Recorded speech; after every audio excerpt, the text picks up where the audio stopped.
మల్లికార్జున్ బాబు గారు, అదేవిధంగా అందరూ మండల స్థాయి నాయకులు, గ్రామ స్థాయి నాయకులు, అంగన్వాడీ కార్యకర్తలు, పత్రికా విలేకరులు అందరూ కూడా స్వాగతం.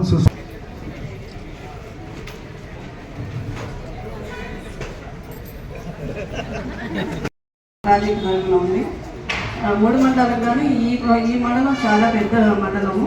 ఇక్కడ దాదాపు 97 మంది అంగన్వాడీ టీచర్లు ఉన్నారు. అలాగే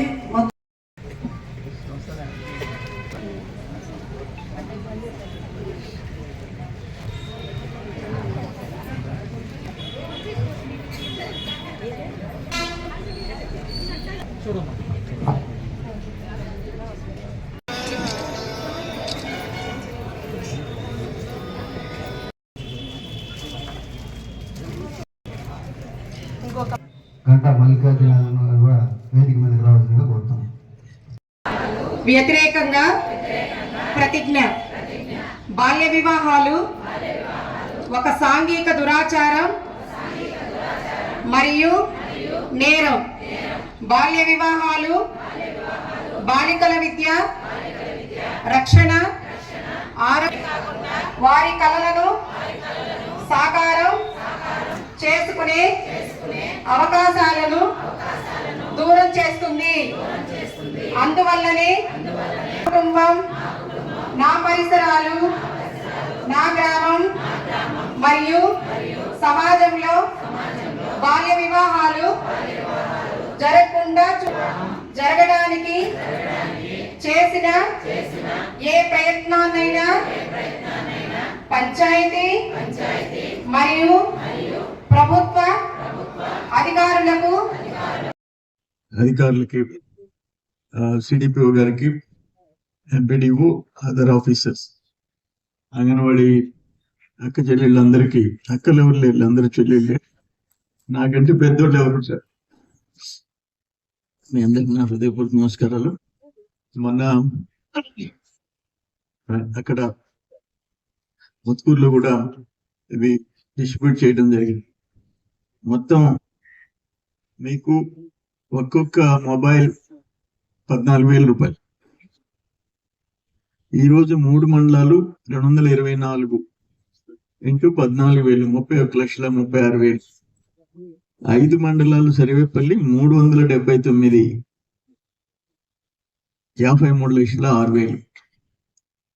ఆల్మోస్ట్ రాష్ట్రంలో 70 చిల్లర 80 కోట్లు, 56,000 అంగన్వాడీ సెంటర్స్. ఇంచుమించు అరౌండ్ 70-80 crores ఈ మొబైల్ ఫోన్స్ మీకు కాస్ట్ అయింది. మంచి మొబైల్ ఫోన్లు చూశాను నేను. సో అవన్నీ మీకు బిడ్డలు సర్వ్ చేసేదానికి, యాప్స్లో డౌన్లోడ్ చేసేదానికి, వీటన్నిటికి మీకు పనికొస్తాయి గవర్నమెంట్ ఇన్స్ట్రక్షన్స్.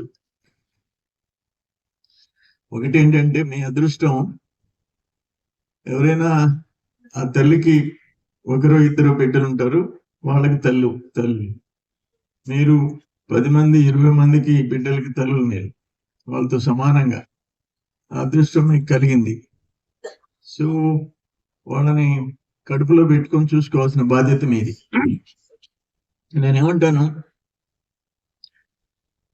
బాల్య వివాహాలన్నా గిరిజనులు, ఎక్కడన్నా ప్రోటీన్ లోపం అన్నా గిరిజనులు, ఏదున్నా గిరిజనులు. ఆ తర్వాత ఏదన్నా ఎస్సీలు, బీసీలు. గిరిజనుల విషయంలో మీరు ప్రత్యేక శ్రద్ధ తీసుకోవాలి. వాళ్ళు ఆ గిరిజనులు రోడ్డు మీద కనపడితేనే వాళ్ళు గిరిజనులని అర్థమైపోతుంది. ఒకటి రోడ్డు మీద నడిచిపోతుంటారు, ఆయన అండ్ ఫాదర్ తండ్రి ఏమో మెడ మీద ఒకరిని పిల్లోని కూర్చోబెట్టుకుంటాడు, సంఖ్యలో ఒకరిని కూర్చోబెట్టుకుంటాడు. వాళ్ళ అమ్మ పక్కన నడుస్తుంటది, కాళ్ళకి చెప్పులు కూడా ఉండవు. ఆమె ఒకరి సంఖ్యలో ఉంటారు, ఒక ఇద్దరు నడిచిపోతుంటారు.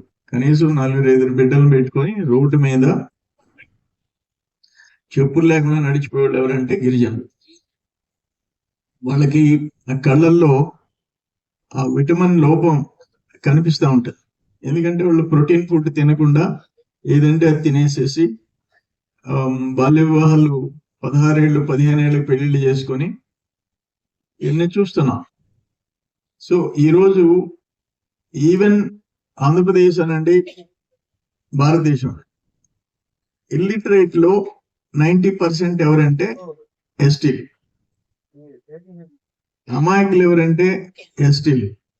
మంచోళ్ళు ఎవరన్నా కూడా వాళ్ళే, అందరికంటే మంచోళ్ళు అమాయకులు కాబట్టి వాళ్ళే.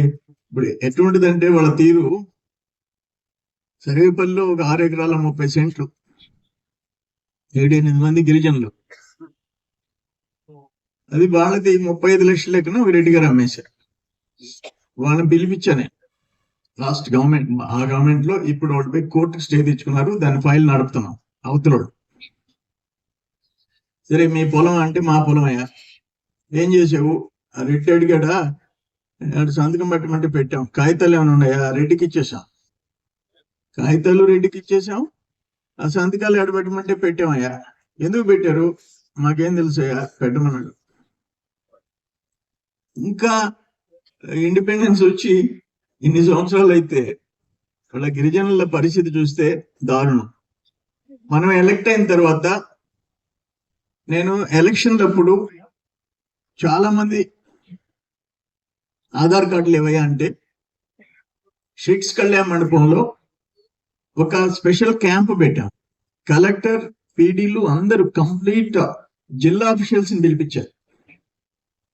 ఆ రోజు అక్కడే భోజనాలు పెట్టాం. తర్వాత స్పెషల్ డ్రైవ్ పెడితే ఇప్పటికి 3000 మందికి ఆధార్ కార్డులు.